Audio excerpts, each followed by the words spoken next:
It's Brian Preston, the money guy. Know what you are retiring to. Now, we try not to put these in any specific order, but it's hard for me to not think that this is one of the most important ones on this list because it's the one I feel like we say to real live people more often than not. You can't just know what you're retiring away from. You have to know what you're retiring to. Well, it's that whole 7 habits of highly effective people too, is the whole understanding of you got to begin with the end in mind. Know what you're actually working towards, what your why is. This is what's going to help you. Yeah, I think if you're not thinking about the next phase, if you're not thinking about, okay, I'm gonna cross this finish line and then what, you're kind of setting yourself up for failure. You have to really understand that retirement or reaching this next step, it's not the end of a journey, it's really the beginning of a new journey. If you don't know what that new journey and adventure is going to be, you're going to find yourself kind of wandering around and lost when you get there. I think this is somewhat contrarian, Bo, because I think a lot of people, you just know you don't like going to work. You hate your job.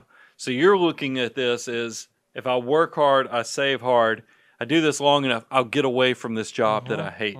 The problem is that I think that's actually a recipe for disaster. Agreed. Because you're looking at this graduation moment or success moment, and I think you might find it's a little unfulfilling if you don't know what you're actually building this all towards. Now, one of the things I think is interesting is most of us spend, mathematically I think this works out, but a majority or close to majority of our time working, right? When you think about how many days, how many hours of the day you're awake, you spend most of that time working. Well, if you're thinking about going into this new phase of life where those hours will not be consumed with doing a job, pursuing a vocation, you better have an idea of what are some of the things that you could be doing to begin filling that time. And I'm of the opinion you should figure that stuff out before you have nothing but time rather than waiting until that point to do it. So that might even trying out new hobbies before you retire. Yep. I mean, it's kind of figuring out all the things you actually want to use your time, because it is, this is going to sound a little out there. I always daydream when I'm super busy. It'd be great to go to movies in the middle of the day, or to watch a few extra movies on Netflix or those type of things. But I find myself whenever I'm in a situation where I do have the extra time, I go crazy. I don't know if it's my ADHD or what, but I'm just... It's cool for the first few hours, right? I get kind of stir crazy. I think I would have to be very purposeful and figure out if it's going to be more time for my family, more for charitable activities. I would essentially have to create myself activities in retirement. And I think the sooner you can figure out who you are and what kind of makes you tick, what your why is, the quicker you can figure out how to do your retirement well to not get stuck. Now, one thing, and we've seen this practically, Brian, is a lot of folks don't realize how much of their social fiber is tied to their workplace. Yeah. I hear you say this all the time, that your daytime family. There's a lot of chance that you spend more time with those people than your actual family back home when you think about in terms of hours.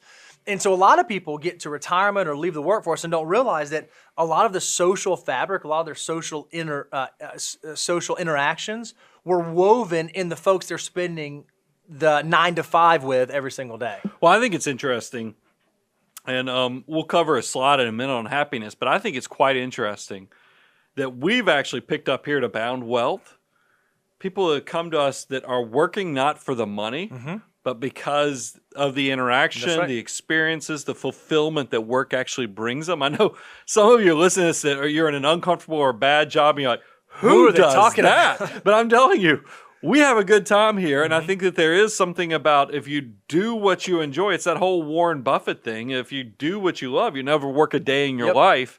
And that's something that I would encourage you to work on, is knowing what you enjoy, what the purpose is, so that you don't get stuck. So the website Happify came up with a statistic that Americans who spend 6 or more hours a day with friends or family are 12 times as likely to report feeling joyful.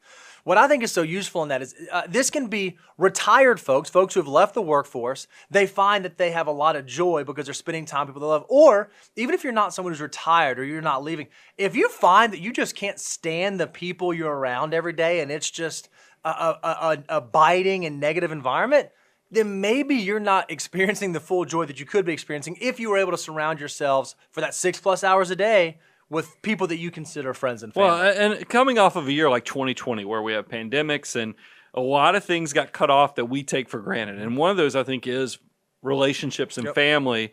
And it's so interesting for me and I've made this statement earlier, is that I think 2020 was the year that even introverts realized that they like being around people. Sure. So if you're one of those people, I'm just telling you, figure out, it doesn't matter if you're an introvert, extrovert, at some point you're going to want some social interaction. This is one of the things we spent the Thanksgiving holiday moving my mother-in-law from the house that essentially my wife was raised in to a kind of a smaller ranch style in a active senior community. Oh, yeah. And you know what? And one of the things she was so excited about is that they have organized activities throughout the month. And I think there is something to be learned from what I did with my mother-in-law, to know that we like activities. Sure. And it's just, I think that will help you if you know what you're retiring to, so you can make sure you fill your day in the most fulfilling way possible. We've even seen a lot of folks who've gone into retirement or they reached financial independence and they left the workforce. And after a certain amount of time, they said, I got to go back. Yeah. Just because I don't have that social interaction. I don't have those structured activities. So if you can figure that out before you leave the workforce, you're going to set yourself up for success. No doubt.